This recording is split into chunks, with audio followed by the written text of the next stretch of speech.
Industry के experts ना mid caps को one of the best investments मानते हैं और रीजन काफी सिंपल है।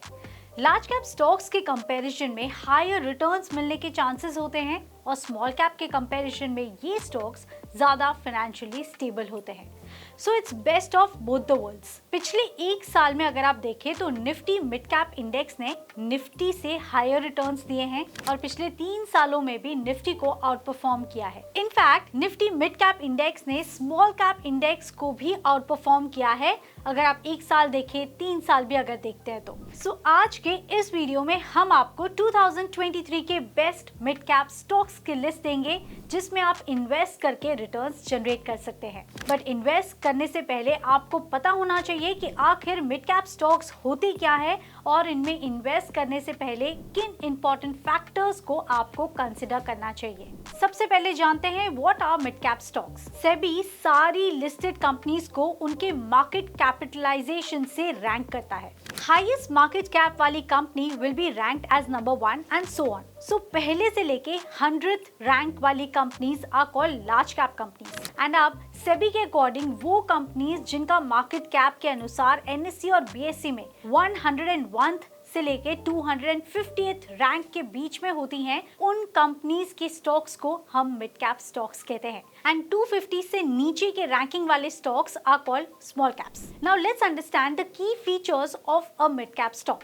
पहला तो है डाइवर्सिटी। मिड कैप स्टॉक में काफी डाइवर्सिटी होती है in terms of the risk they carry and the returns they can generate for you. कुछ मिड कैप कंपनीज ऐसी होती हैं जो अपने ग्रोथ फेज में होती हैं और हायर रिटर्न्स देती हैं और कुछ बाकी कंपनीज होती हैं जो अपने डेवलपमेंट स्टेज में होती हैं, तो स्टेबिलिटी जरूर देती हैं पर लोअर रिटर्न्स प्रोवाइड कर सकती हैं। High potential for growth. Mid cap companies की साइज के चलते हायर चांसेस होते हैं to increase their profitability, their productivity and their market share. Uptrend cycle या फिर बुलिश मार्केट के टाइम तो इन्वेस्टर्स इन स्टॉक से ओवरनाइट प्रॉफिट्स भी कमा सकते हैं, प्रोवाइडेड इन्वेस्टर का ग्रोथ का एंटिसिपेशन सही हो। Moderate risk. Small cap stocks and large cap stock के कंपैरिजन में mid cap stocks market volatility and fluctuation से ज्यादा अफेक्टेड होते हैं और इसी वजह से mid cap stocks bear markets यानी डाउन मार्केट में कम स्टेबिलिटी प्रोवाइड करते हैं।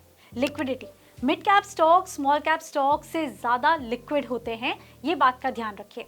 अब जानते हैं कि मिड कैप स्टॉक्स में इन्वेस्ट करने के क्या क्या एडवांटेजेस होते हैं। सबसे पहला है ग्रोथ। मिड कैप स्टॉक्स को क्रेडिट फंडिंग मिलने के ज्यादा चांसेस होते हैं compare to the small cap companies और इसी वजह से हम ये मानते हैं कि मिड कैप स्टॉक्स में ग्रोथ का ज्यादा पोटेंशियल होता है। Higher dividends.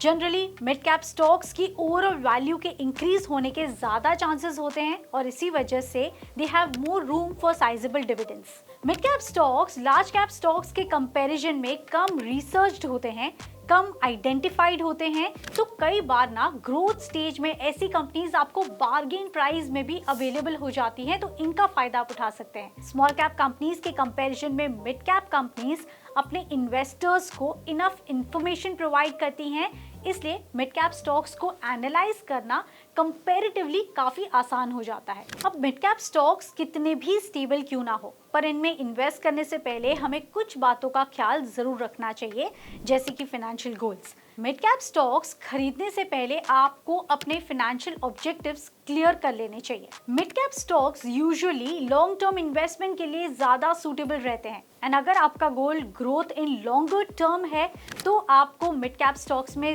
जरूर इन्वेस्ट करना चाहिए। Investment horizon.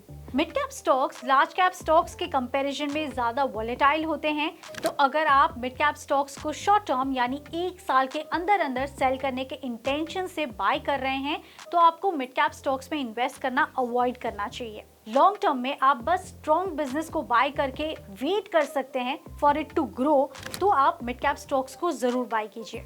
फिर आता है लिक्विडिटी। लिक्विडिटी एक क्रूशियल फैक्टर है जब मिड कैप स्टॉक्स की बात आए। द ईज विथ विच आप एक सिक्योरिटी को सेल कर सकते हो बिना उसके प्राइस को इम्पैक्ट करे, दिस इज कॉल्ड लिक्विडिटी। एक स्टॉक जितना लिक्विड होगा उतना रिस्क कम होगा, क्योंकि आपको कभी भी उस स्टॉक के लिए बायर्स या फिर सेलर्स मिल जाएंगे। किसी भी कंपनी के करंट मार्केट कैप, वॉल्यूम्स और उसके नंबर ऑफ आउटस्टैंडिंग शेयर्स उसके स्ट्रॉन्ग इंडिकेटर्स होते हैं to check the liquidity of the stock. फिर आता है ट्रांसपेरेंसी।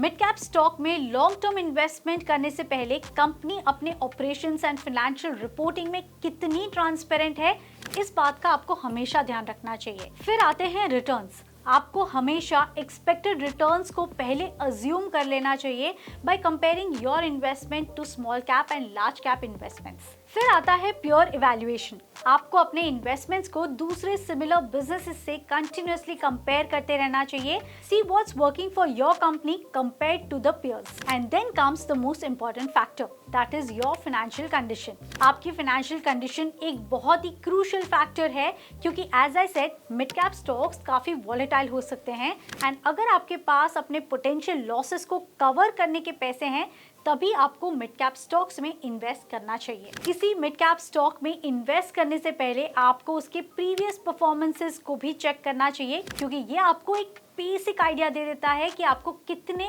रियलिस्टिक रिटर्न्स एक्सपेक्ट करने चाहिए। Now let's talk about the top 5 mid cap stocks. हमने कुछ इंपॉर्टेंट क्राइटेरियाज को ध्यान में रखकर आपके लिए एक रेडीमेड लिस्ट तैयार की है, जिसमें आप इन्वेस्ट करके रिटर्न्स जनरेट कर सकते हैं। अब क्राइटेरियाज क्या क्या हैं? पहला, स्टॉक का मार्केट कैपिटलाइजेशन मिनिमम 10,000 करोड़ होना चाहिए। Price earning growth that is PEG 1.7 से कम होना चाहिए एंड इन स्टॉक्स के ऑपरेटिंग मार्जिन्स 15% से ज्यादा हैं। चलिए तो शुरुआत करते हैं top mid cap companies for 2023। पहली कंपनी है oil India. Oil India crude oil का एक्सप्लोरेशन और प्रोडक्शन करती है और साथ ही नेचुरल गैस और LPG का भी प्रोडक्शन करती है। कंपनी का PEG है 0.17, ऑपरेटिंग मार्जिन्स लगभग 35% के आसपास है एंड कंपनी का मार्केट कैप लगभग 25,000 करोड़ से ज्यादा का है। Second company is Poonawalla Fincorp.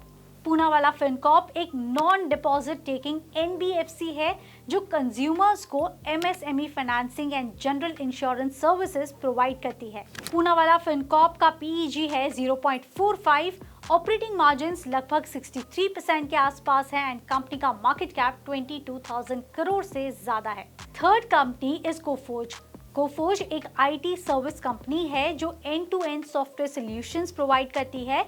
ये इंडिया के टॉप 20 सॉफ्टवेयर एक्सपोर्टर्स में से एक है। कोफोर्ज का PEG 1.63 के आसपास है, ऑपरेटिंग मार्जिन 17% एंड कंपनी का मार्केट कैप 23,000 करोड़ से ज्यादा का है। Fourth company in the list is Torrent power limited. Torrent power limited integrated power utility company है जो गुजरात, महाराष्ट्र और कर्नाटका जैसे बड़े स्टेट्स में पावर डिस्ट्रीब्यूट करती है। टोरेंट पावर का PEG 0.67 है, कंपनी का ऑपरेटिंग मार्जिन लगभग 20% के आसपास है एंड इस कंपनी का मार्केट कैप 23,000 करोड़ से ज्यादा का है। दीपक नाइट्राइट एक केमिकल मैन्युफैक्चरिंग कंपनी है जो गुजरात में सिचुएटेड है।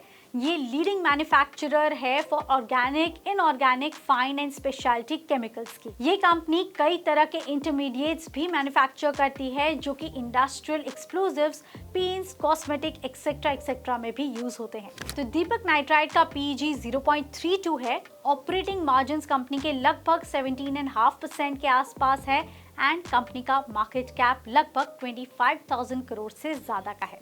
तो ये थे 2023 के टॉप मिड कैप स्टॉक्स जिनमें आप इन्वेस्ट करके रिटर्न्स जनरेट कर सकते हैं। ये स्टॉक्स अपने कॉम्पिटिटर्स से हायर प्राइसेस पर ट्रेड जरूर कर सकते हैं, लेकिन हायर रिटर्न्स देने का पोटेंशियल भी रखते हैं। By the way, tell us one mid cap stocks जिसने आपको सबसे ज्यादा रिटर्न्स दिए हों एंड अगर आप ऊपर मेंशन मिड कैप स्टॉक्स में इन्वेस्ट करना चाहते हैं तो डिस्क्रिप्शन में दिए गए लिंक को क्लिक करके 5 पैसा के साथ अपना डीमैट अकाउंट ओपन करके क्विकली इन्वेस्टिंग स्टार्ट कर सकते हैं। वेल, तो इस वीडियो में बस इतना ही। Stay tuned for more and don't forget to hit the subscribe button.